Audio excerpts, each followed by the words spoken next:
Aloha and good afternoon. We begin with a live look of Kilauea. Of course, this is Halema'uma'u crater. As you can see, still some lava bubbling through to the surface right there, but things are fairly calmed down. This is a day after the eruption began. The USGS has lowered the alert level to a watch level orange because all signs indicate that activity will remain within the walls of the crater. Dylan, you really could just keep this shot up the entire show and just be entranced by what is happening. Officials have added there is currently no threat of significant volcanic ash emission outside of the hazardous area closed within Hawaii Volcanoes National Park. A wind vortex or whirlwind was spotted at the south rim of Kilauea's crater on Wednesday, hours after the eruption started again. USGS said the vortex was formed due to extreme heat in the area, and Pele continues to put on a spectacular show, drawing visitors from near and far. It's so beautiful. It's truly magical, and just the glow. When we were driving up, it was quite dark, but even from far we could see the glow in the sky. And then when we walked up to it, you know, just the bubbling up, and it was just amazing with the moon in the sky and now the sun coming up. I think it's really, really beautiful. Super exciting stuff out there. And of course, so many visitors are flocking to Kilauea to check out all the action. And someone else who is there is our Casey Lund. And he filed this report from the summit.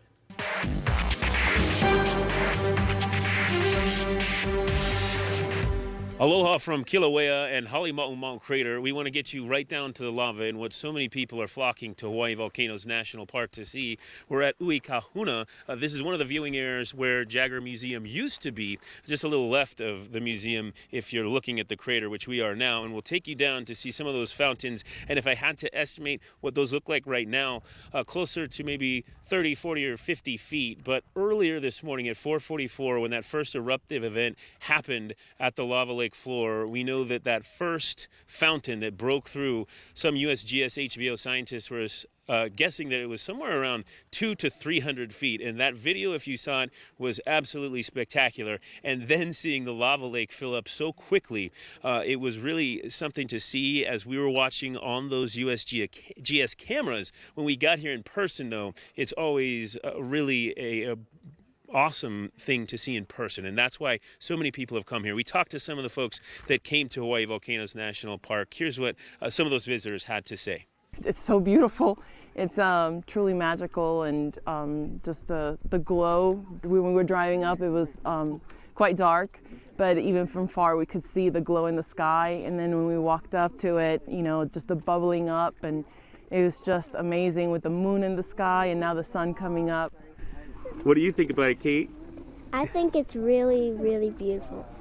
And we went all over the park down by Chain of Craters Road, which is closed, but you can go down to Keanakakoi, and that is a really good viewing area. There's a little bit of a hike, but we also were up at the visitor center, again, back over here at this viewing area. And one of my favorite things is talking to the young people that many of them are seeing lava in person for the very first time. Here's what some of those youngest visitors to the park had to say earlier today. What's it like to see it? It's cool. Yeah. Cool? Just cool? It was cool, and you could feel the heat coming, like grazing your face and stuff. Have you ever seen anything like this?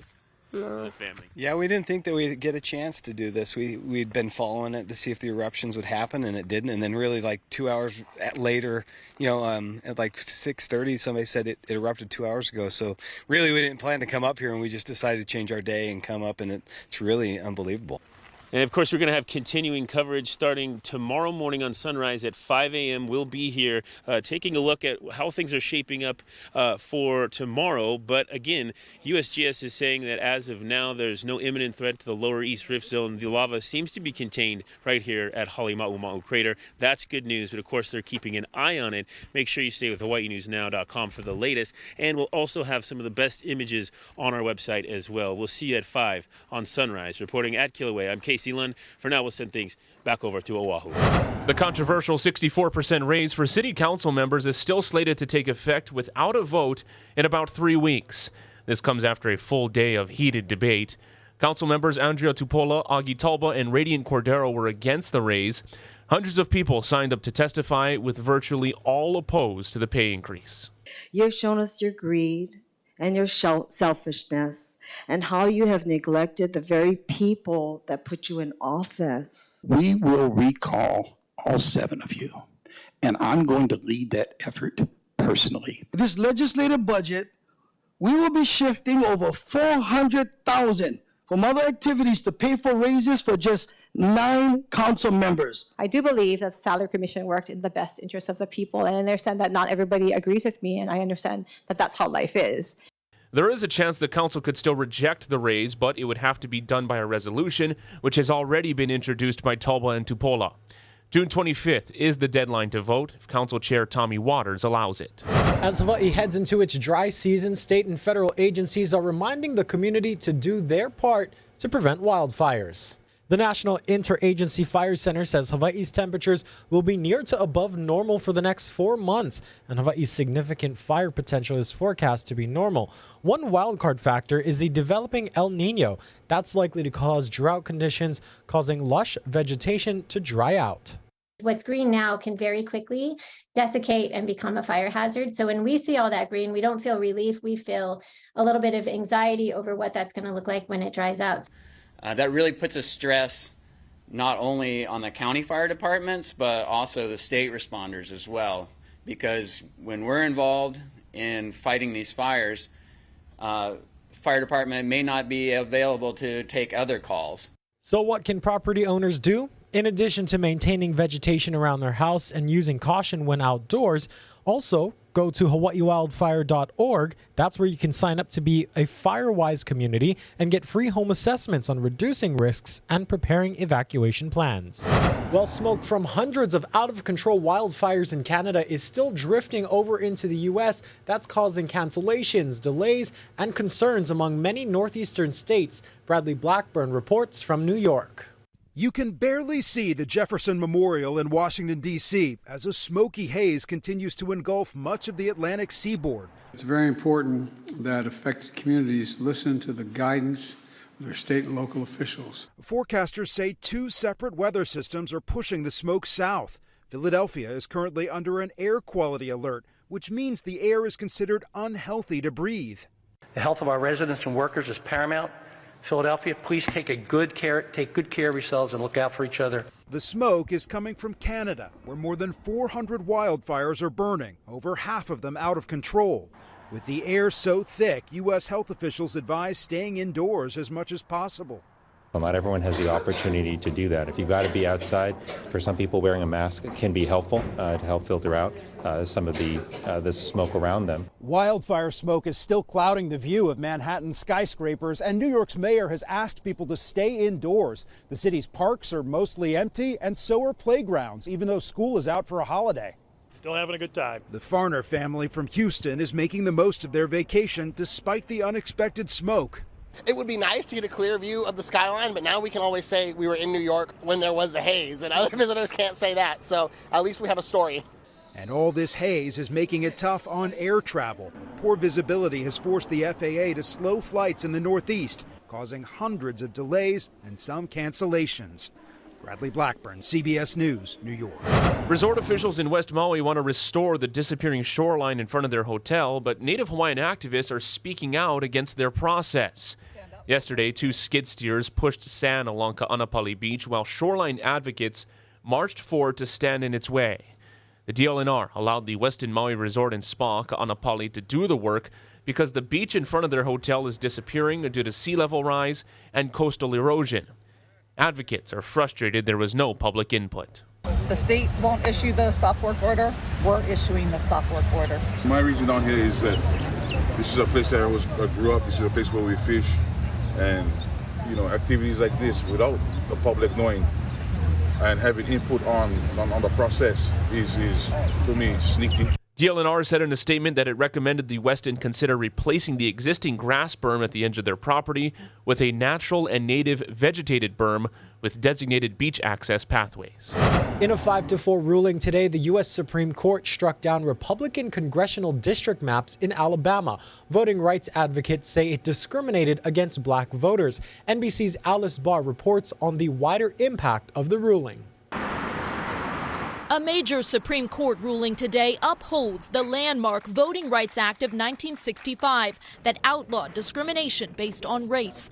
The surprise 5-4 ruling from the conservative-leaning court has Chief Justice John Roberts and Justice Brett Kavanaugh crossing over to vote with the 3 liberal justices. Today was a historic win, not just a win for the African-American voters in Alabama. It was a win for democracy itself. The decision strikes down Republican-drawn congressional districts in Alabama that civil rights activists say diminished black voting power by cramming a majority of African-American voters into 1 district out of 7, even though Alabama's population is more than a quarter black. Those maps will now be redrawn. Alabama argued it was taking a race-neutral approach instead of sorting voters by race. Conservative Justice Clarence Thomas agreed, arguing the Constitution does not guarantee, quote, the proportional allocation of political power on the basis of race. But the majority ruled that it doesn't matter whether the state's intent was to discriminate racially. What matters is that was the effect. That could send a message to other states redrawing their congressional boundaries, particularly in the quickly growing South. Overwhelmingly, that population growth comes in communities of color, and they're not being represented in the maps that legislatures have drawn. However, Justices Roberts and Kavanaugh both argued for a narrow interpretation of their ruling, leaving open future challenges to the law. In Washington, Alice Barr, NBC News. The political implications of this ruling could be significant. If you look at the 2022 midterms, 6 out of 7 of Alabama's House seats went to Republicans. The sole majority black district went to Democrats. Because black voters, by and large, tend to be more likely to vote for Democrats, having one more district could potentially make a difference in the razor-thin margins in the House. In Washington, Alice Barr, NBC News. Former President Donald Trump is contesting the verdict that found him liable for sexual abuse and is seeking a new trial. This comes weeks after a court ordered Trump to pay writer E. Jean Carroll $5 million. He has denied any wrongdoing and claims he doesn't know Carroll. His legal team has filed a motion arguing the trial did not prove Carroll's accusations of rape in a department store dressing room back in the 1990s. Carroll's attorney calls Trump's move frivolous and that Trump, quote, will not be able to escape the consequences of his actions. Honolulu's rental and utility relief program will temporarily reopen next week, Tuesday. The city says 2,000 new applications will be accepted. Residents will be given the chance to qualify for up to 6 months of financial assistance with rent and utility bills. The program has helped 16,000 Oahu families since 2021, distributing about $216 million. This new round of money was approved by the City Council in February. We'll post a link at hawaiinewsnow.com. Preparations are underway across the state for King Kamehameha Day celebrations this weekend. On Saturday, there will be the Grand Floral Parade that starts near Iolani Palace and goes all the way through to Kapiolani Park. There will be pa'u units, marching bands, and floats. There will also be a lei draping ceremony at the King Kamehameha statue tomorrow, beginning at 2 o'clock in the afternoon. Over on Kauai, their parade will begin at Vidina Stadium and go all the way to the county building along Rice Street. Send us your King Kamehameha Day pictures at hawaiinewsnow.com. Well, we're reviving a segment for your H&N digital platforms called The Debrief, in which we'll be speaking with community members on a wide range of topics. For more on this, we welcome our H&N digital content producer, Emily Cristobal. Aloha, Emily. Hi, Dylan. Thank you so much for having me. So I recently sat down with State Senator Chris Lee and State Representative Nadine Nakamura, and we talked about this past legislative session, breaking down the top issues and the measures that they are pushing forward, and also what lawmakers are working on right now. Here's a snippet of that conversation. We're looking at at least $19 billion in coastal infrastructure that's going to have to move because of climate. And if we don't do anything and we don't plan ahead, it's going to be way more expensive to deal with that later on, which means taxpayers are going to be paying a lot more for it than if we start and plan ahead beginning today. And that's really what this is all about. How do we plan for the future to reduce the impact on everybody, to reduce the cost, and to preserve our way of life for future generations? Other real big winner in this year's budget is the natural environment. This is divisions that have been underfunded in the past, and we did use a portion of our surplus to help improve our natural environment, because really our our environment is our economy, and the more we can do to improve our economy, our environment, both residents and our visitors will benefit. Yeah, so that was just one of the topics we talked about, climate change and its impact on infrastructure. But we also talked about affordable housing, how that's such an important need, and also some tax rebates and the education system. Thank you so much for that, Emily. Can you tell us a little bit more about the debrief and what you're envisioning for this in the long run? Yeah, absolutely. So we're having this segment every week, and we're going to be bringing in lawmakers, other city and state leaders, and we're just talking about the latest happenings in Hawaii government and also top issues that the community cares about. And we're also going to be crowdsourcing questions from our viewers. So check it out on our social media pages. Follow us on Instagram and also our Facebook pages. That's where you're going to find all this information of how you can put your input into this. Emily Cristobal, thanks so much for joining us here on This Is Now. Yes, thank you for having me.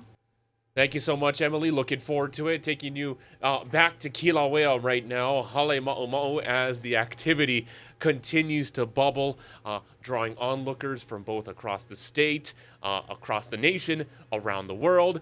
And as we head right now on this Aloha Friday Eve, let's get the forecast with Guy Hagi. Rainfall expected for the next several days, and that's confirmed by our rain and wind futurecast. You can see, if anything, a few minor splashes. However, starting on Monday, there's a greater chance for some windward and mauka showers to come moving in, although those showers will be light to moderate at best, and those showers will likely linger. And for those windward areas, mainly in the early morning and overnight hours, leeward sides won't get a whole lot more than a few spillovers. So the forecast looking fairly dry for the next several days, especially through Sunday, especially for leeward sides, and those winds, they'll be picking up. And because stronger trade winds bring lower humidity levels, the chance for brush fire goes higher over the weekend with the lack of rainfall. And then we should get some relief as increasing windward and mauka showers, which also brings higher humidity levels, comes back on Monday. And those trade winds, look at that, they'll be whipping starting tomorrow all the way through Tuesday, and they could be easing up ever so slightly on Wednesday. Well, it's time to check out some news from the feeds. And Mark, there is a mystery in Las Vegas. A family claims something crashed in their backyard. And then, of course, they followed up with a call to 911 about non-humans. Something is happening, and this time there were witnesses. David Charnes reports. Leave her alone. It's almost midnight on May 1st when a Las Vegas Metro police officer's body cam catches this, something flashing low in the sky. 911 emergency. Minutes later, there's like an 8-foot person beside it, and another one's inside, and it has big eyes and looking at us, and it's still there. Someone calls 911 reporting two large figures in their backyard. I'm so nervous right now. The 8 News Now investigators obtaining another officer's video as he's sent to the Northwest Valley home. I have butterflies, bro. Everyone saw a shooting star, then these people say there's aliens in their backyard. By now, it's more than an hour after that bright light. Officers meeting up with the caller and his family. What'd you see? It was like a big creature. A big creature? Yeah, like around 10 feet tall. I'm not going to BS you guys. One of my partners said they saw something fall out of the sky too, so that's why I'm kind of curious. Did you see anything land in your backyard, or? They see like a big, that's what they say. They see like a big something with light. What I saw right now, I do believe in it. Police walk into the backyard to investigate, but Metro blacked out that part of the video because it's considered private property. What's clear? They're taking this call seriously. Hey, this might sound like a really dumb question, but did you guys see anything fall out of the sky? Asking others what they saw. I would normally discount it as nothing. However, seeing as one of my partners said they saw it too, only reason I'm actually investigating it further. That investigation turning up no concrete answers as of Wednesday. Whatever or whoever fell into that yard, long gone within minutes. Oh, hey. If those 9-foot beings come back, don't call us, all right? Deal with it yourself. I ain't dealing with that. So what do you think, Mark? Aliens? Has to be, right? It has to be. There's no other explanation. I mean, it's fascinating, and to think that we're seeing more and more instances of this, of objects flying in the sky. Yeah. stay tuned, right? I guess we'll just wait for our next episode on what's happening here. Yes, we will. Now to a story about some record-setting rocks. 2 stones recently sold at a Sotheby's auction for more than $30 million apiece. One is a ruby named Estrella de Fura, which sold for $34.8 million. It weighs 55 carats, was discovered at a mine in Mozambique in July of last year. The other big-ticket item was the Eternal Pink Diamond, which also sold for $34.8 million, and that was minutes after the first rock sold.